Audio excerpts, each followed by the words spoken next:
The Bounty Hunters. Ladies and gentlemen, I hate that someone else has entered my hospital bed. I've just spent 3 hours being briefed and debriefed in Dutch, which I'm barely proficient in, and I'm still getting used to my new eye and arm. So I don't have the time or patience for the runaround, Pukey says to the entire assembled group. Bike is still resting in the infirmary, thankfully alive, but it was touch and go for a time. What we're dealing with is akin to both a plague and an enemy surveillance state simultaneously. After sending the recordings and information to the Dauntless, including medical scans of everyone here, they have determined that the energy field this planet is covered in is not only a retaliation effect but the first part of a two-part system. You've run up against one of the possible secondary parts. The array surrounding the Largy Tower completes the system with an intent to force avoidance and suppress memory retention. However, human brains are built differently, and the constant direct exposure to the pattern design caused Bike to overexpose himself, cerebrally hemorrhage, and nearly stroke.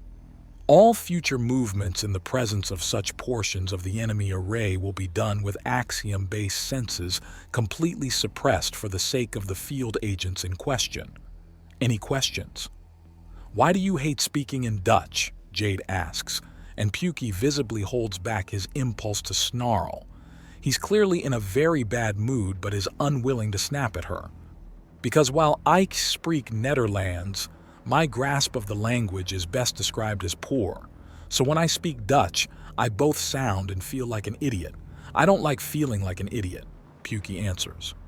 Any other questions? What's our plan? Mr. T asks. Right now, we're still gathering information, but things have been made very clear that the enemy is willing to play dirty and doesn't give much of a shit about collateral. So if collateral is the name of the game, then we're going to play it. Mustard, Itchy. Sir? Mustard asks. Yes, Itchy asks. Rev up the chemical labs. Target Actual wants war crimes? We can do war crimes, especially seeing as how they've conveniently emptied out large strike zones of any and all civilian targets, meaning that concerns about collateral start falling through the floor. Give me toys that degrade fast and will make Target Actual choke on their own poor life choices. Pukey snarls out and all the men in the room go still. How? Itchy begins. Nerve, Pukey snarls out. Holy shit, the Hat mutters. All right, we can tell it's bad. How bad is it? Onyx asks.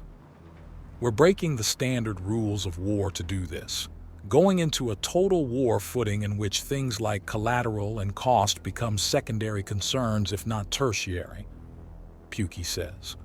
Believe me, I did not want this conversation with Command, much less in Dutch, but they have agreed to support us if we go forward with this. They will shelter us from the fallout of using gas attacks on an inhabited planet. All right, so I'm assuming this is some kind of poison attack. And from all your reactions, it's something that you humans have used on yourself. How bad is it? Evacuate the city if the bombs come down. Don't let your skin be exposed and only breathe out of a specialized mask. Anything less than a personal atmosphere unaffected by the outside world can and will kill you. Will kill humans? One of the most insanely toxin-resistant species in existence? Onyx asks in a horrified tone. Nerve gas can and will kill an unprotected human with ease. Their use has been categorized as a war crime, as has striking civilian targets. Target Actual started a dirty fight, so we are free to fight dirty, Pukey says, and then he takes a deep breath. However, this is a team. I may outrank you all, but that doesn't mean I get to make decisions this big alone. We have permission from Command to use weapons of mass destruction on a threat this severe. I am personally authorizing the use of chemical weapons, but I refuse to force anyone to dirty their hands this way. This will be done voluntarily or not at all. I'm not quite ready to use shit like sarin right now, but this whole shit show has been giving me the creeping horrors for a while. We should make them just in case. Worst comes to worst, these party favors will degrade pretty quickly and can be destroyed with little issue, Mustard says before considering. Still, is this the line? Is this the level we need to be at in order to start considering mass destruction as an option? No. We take each and every consideration of mass destruction as its own thing, each in its own full and proper context. We're allowing them to be unleashed here and now due to the sheer situation on the ground. Will we need them on our next mission? I hope not. But the option is on the table, and there will be a yes or no question each time we glance towards them. Pukey states, and there's nodding. Walk me through it. How bad are these kinds of weapons? Chemical attacks are a very rare thing. Onyx asks, clearly having a hard time wrapping her head around things. When World War I was announced, people cheered at getting a proper fight. Later, when World War II was announced, those same people wept. Chemical weapons came to true prominence in World War I, and more than the gun, the mine, or the plane, it destroyed any and all love of wide-scale battle in humanity, Mr. T says solemnly. That's pretty heavy, Amaka notes. I'll agree to their use, but only in the abandoned cities and towns. I'm never going to agree to chemical weapons close to civilians. Our job is to protect them by taking out the wicked and criminal. After all, it would be supremely self-defeating to use a weapon like that near them, Onyx says. Why can't we just run? Jade asks. Because the moment we set foot on the ground, our ship and everyone on it was primed to detonate, Pukey says grimly. What? The third effect of the energy field. Those that stay in it too long are primed. There's an outer layer just past the planet's moons. If that part of the field's equation is finished, the axiom surges in such a way as to overload rather than short out all axiom-based technology. In other words, we cross that field with the chain breaker and our ship goes critical. We're cornered, and Target Actual will soon learn that of all the things it's done, that was its biggest mistake. We really are stuck? Mustard asks with wide eyes. Yes, Pukey confirms. I can show you the data. I had it first exposed on a terminal across the room from me, and it appears the field doesn't care if you know about this next bit. The boys back home confirmed that there were no axiom effects going off on me as I looked at it. This is safe to know. The fact that we have to be assured that some information is safe to know terrifies me.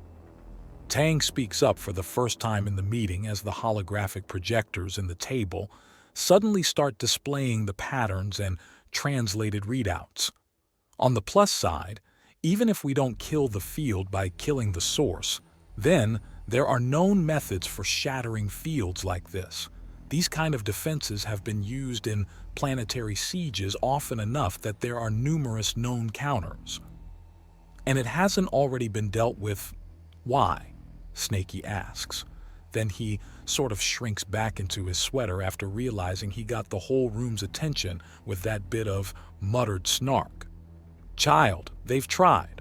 I've gotten into the planetary archives and carefully sorted things internally without exposing the data to any outside perception. I then downloaded it into a projector and programmed it to play after a countdown where I could retreat to a safe distance. The object or entity maintaining the field is beyond bizarre. They will not tolerate speaking out against it directly. They will not tolerate fleeing or observing certain places. But the records of what it's done are allowed to pass without issue. This gives us a large advantage. We know what it can resist and what it reacted to violently, Litha Power Coil says with a smile. And what does work? Snaky asks. Most methods for destroying these fields work, however, the fields are being obsessively restarted. It does, however, give a 5 to 10 minute window while the field is down. If we can time our strikes then, well, much of the retaliation will be at the very least delayed. Litha explains, and some evil smiles start to spread. Could we time the gas attacks on the major cities to coincide with the field going down? The sheer damage to the enemy infrastructure should at least smoke them out in some capacity, Dong says. It sounds like a solid plan, although it'll be a bit of a bitch to get everything in the air and time properly. It's more than just building a series of intercontinental ballistic missiles with a WWMD payload. We have to take weather into consideration, and that's if, big if, the controlling entity behind the field doesn't notice the trajectories and cook them with lightning, Air Force says before leaning back and thinking, then leaning forward again. Why not just normal bombs? See if we can't airdrop something into the city and let it sit for a day or two. If they don't do anything, then they might be ignored. And if they are, then we can rig every enemy-controlled settlement into a death trap without our enemy knowing. Kill the field, and then when they're distracted putting it back up, have them suck on sarin and chlorine, Itchy says with a vicious smile. He clearly likes this plan. That's not a bad idea, but entirely dependent on the idea that if we airdrop something into one of the conquered towns, it's going to be left alone. We need to do a lot more testing, recon, and a lot more meetings like this in order to come up with a workable plan of action, Pukey says, and there are nods. It shouldn't be too hard to fly over a city. There is an established height limit in that target actual appears to have 0 fucks to give if you're a kilometer off the ground, even if you are over a city. A quick flyover with a capacitor-loaded car and a few test presents with parachutes, I can knock that out today, Air Force promises. Make it happen. This screaming bitch has us at 2-0 in her favor. That is completely unacceptable. By the time we're finished, I want target actual dead or begging for the sweet release of oblivion. I want a head to put on a spike that we can point to when we tell this broken and demoralized world to unclench and relax. We have been hurt, but that's mostly just pissed me off, and when Bite gets out of that bed, he'll be damn near rabid for his chance to even the score. Meanwhile, I'm willing to take shifts with J3 for watching the Largy Tower, see if Tall, Skinny, and Strange pops up again. Wait till we're sending in another drone. We need to finish building the relays and modifying the readouts of the equipment. The full readout goes to the Dauntless, so we can have them look at things and see if there's another death trap in the field. If it's safe, they send it back, Pukey remarks.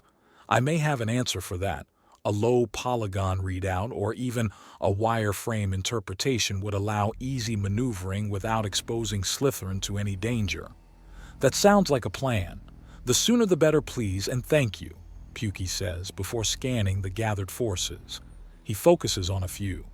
Nui, Swar. You girls have been utterly silent. What's your take on this? We've been investigating prior attacks against Target Actual and their effects. Local mercenaries, bounty hunters, police, and gangsters have all gone up against her, and nothing has ended well.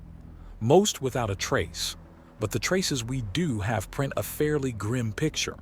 Plasma and laser-based weaponry has been rendered ineffective, and any are controlled by Target Actual. Newt begins and Swar nods. One of the effects of the field where you can feel it is that all plasma and laser weapons lose their range far faster than normal, 5 to 7 times faster in fact, to say nothing of the danger of the building's static discharge that's outright designed to destroy equipment.